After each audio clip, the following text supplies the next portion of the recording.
hand your passport to Egyptian officials for processing.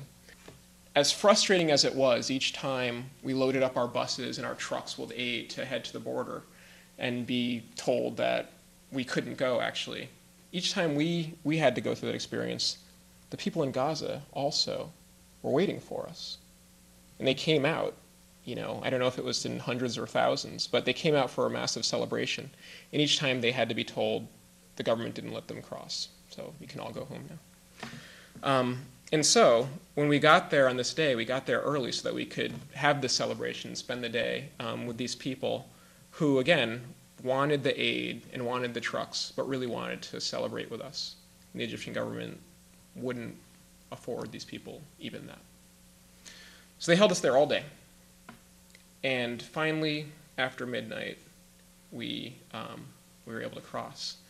And as difficult as the situation had been up to that point, as heartbreaking as it was passing those Palestinians who weren't allowed in their own home, when we crossed the border into Gaza, I remember looking around the bus and thinking, I've never been with a crowd of happier people, because everybody was elated. And all of these Palestinians especially were going home. So we crossed in and went into the Gazan border station, get our passports processed and everything, and we basically had a protest in the station. We're all chanting in Arabic, and once we crossed through, there's all this media who were waiting for us. There were these children drumming for us. Even though it was really late at night, there were still people who would come out to welcome us. And after kissing the ground and chanting and doing interviews and things like that, finally we are brought onto these buses to drive from Rafah up to Gaza City. And the man, the head of the bus, my bus, gets on the microphone and he says, "Welcome to Gaza, the land of dignity and sacrifice." So we went to Gaza City, and waiting for us was this incredible dinner, chicken dinner. And it was really gracious and nice. But as we were eating, we had to remind ourselves that there's not much chicken in the Gaza Strip, And that really sort of, it was symbolic of the entire 24 hours in Gaza. These people didn't have anything, but what they had, they gave to us. So they were so happy to see us there. We ended up staying in these hotels, which must have been the nicest hotels in Gaza. And again, I was thinking, there's not much electricity in the Gaza Strip, but we're using a lot of it. That's what they're giving to us. And so the next day, we woke up in our hotels, got in buses, and I thought that we were all going to go for a tour of Gaza City. And 2 of the 3 buses did that, and my bus didn't follow those buses, and we sort of broke off and went to this unmarked, sort of undisclosed location building. And they're like, "Hey, yalla, come on into this building."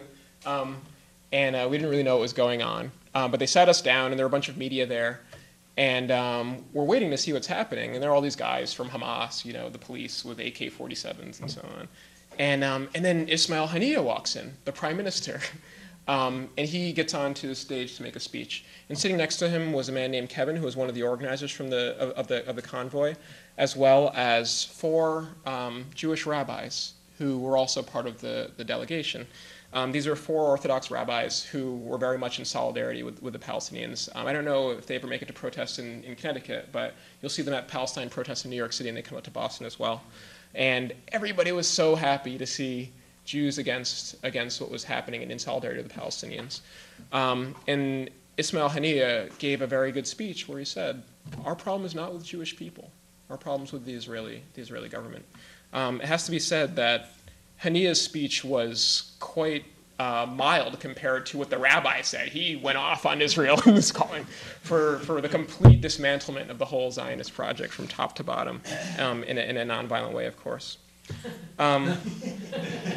So after that experience, we did get to see a bunch of Gaza City. And I guess it was difficult to know what to expect, but I guess the only thing the only image in my mind was that I thought that as soon as we crossed the border, it'd be just like lunar landscape, utter destruction. And that's not exactly what it was like. One thing that I didn't expect was that Gaza is this incredibly beautiful city, because it's a Mediterranean city.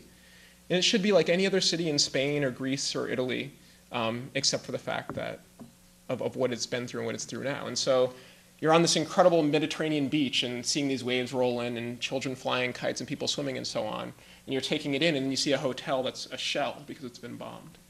And that was sort of the experience, driving through what was otherwise a normal city and then turning the corner and seeing that kind of destruction that I'm sure all of us have seen the photos of. And there are whole neighborhoods that really are a lunar landscape. And we saw all kinds of destruction, from houses to schools to mosques, and even hospitals had been targeted.